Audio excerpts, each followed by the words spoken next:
Olá pessoas, bem-vindas a mais uma aula sobre vozes verbais. Quando nós falamos de vozes verbais, nós estamos falando da flexão do verbo. E a partir daí, dentro do nosso discurso, existem algumas possibilidades.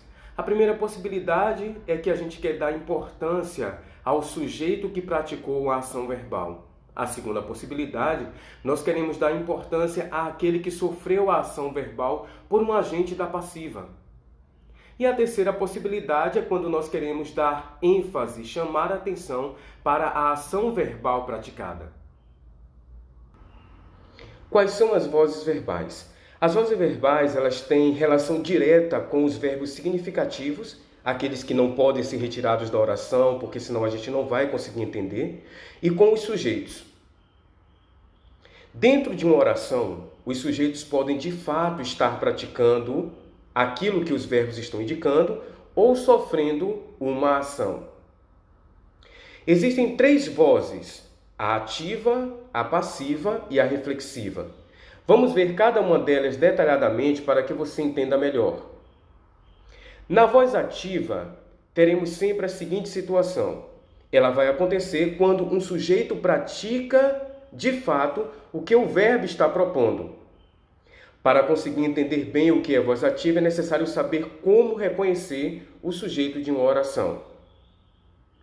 Para identificar o sujeito é bem simples, a gente deve voltar a nossa atenção ao verbo, ou seja, perguntar quem praticou a ação verbal ou quem sofreu a ação verbal. Vamos a um exemplo. Marta saiu cedo. Observe que Marta é o sujeito que praticou a ação verbal do verbo sair, que indica a ação praticada pelo sujeito, no caso, Marta. Confira mais um exemplo para não restar dúvidas.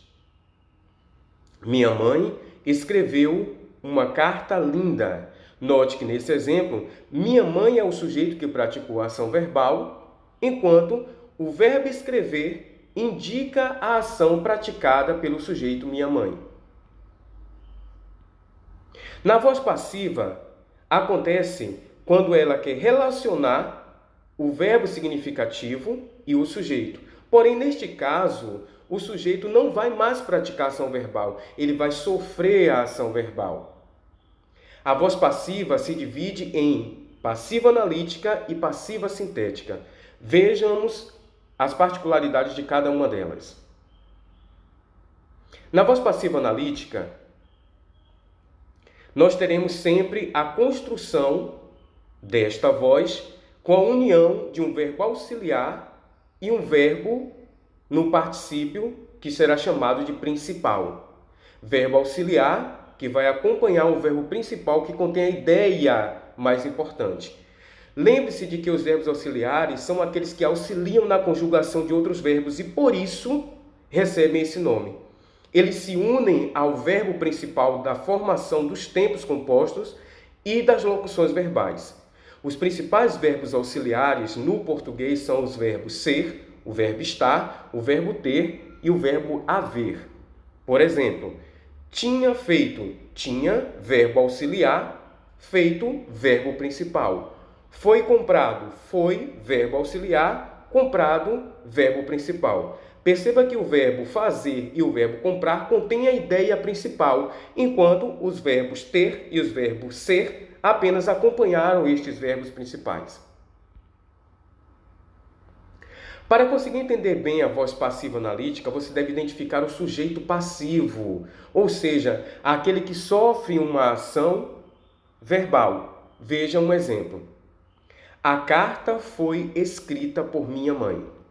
Neste caso, percebemos que o sujeito que sofreu a ação praticada pela minha mãe, que vamos chamar de agente da passiva, foi a carta. Enquanto a locução verbal, que é a união do verbo auxiliar mais o verbo principal, está identificada na oração como foi escrita. Note agora que a voz passiva sintética acontece quando nós usamos o pronome passivador se junto ao verbo, e por isso pode ser também conhecida como voz pronominal. Vejamos um exemplo para entender. Alugam-se casas. Perceba que o verbo alugar, ele está na terceira pessoa. E ele vem acompanhado do pronome se. Este pronome está indicando que a voz está na passiva sintética. E aqui a palavra casas, por exemplo, vai ser o sujeito da oração, enquanto o se estará atuando na oração como partícula apassivadora. No caso da voz reflexiva, acontece quando o sujeito da oração pratica uma ação e, ao mesmo tempo, ele sofre essa ação expressa pelo verbo. Há duas possibilidades. No primeiro exemplo, nós veremos o seguinte: os alunos se abraçaram no pátio da escola.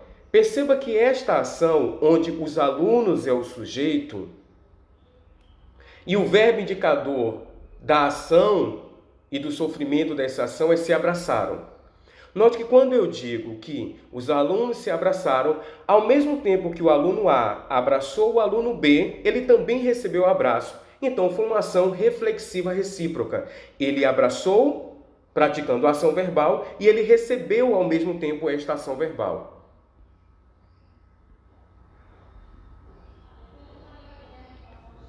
No caso do exemplo, olhou-se no espelho, nós percebemos que alguém praticou a ação e sofreu a ação sobre si mesmo. Note que na ação reflexiva recíproca, a ação é praticada de um sujeito sobre outro ou sobre outros e recebe essa ação do outro ou sobre dos outros. No caso da voz reflexiva, eu tenho apenas a ação praticada do sujeito sobre ele mesmo. Ele pratica a ação e, ao mesmo tempo, ele sofre a ação sobre si mesmo.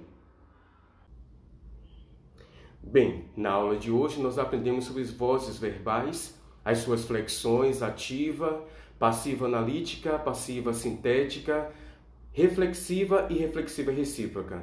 Para finalizarmos então, veja um mapa conceitual no final deste vídeo.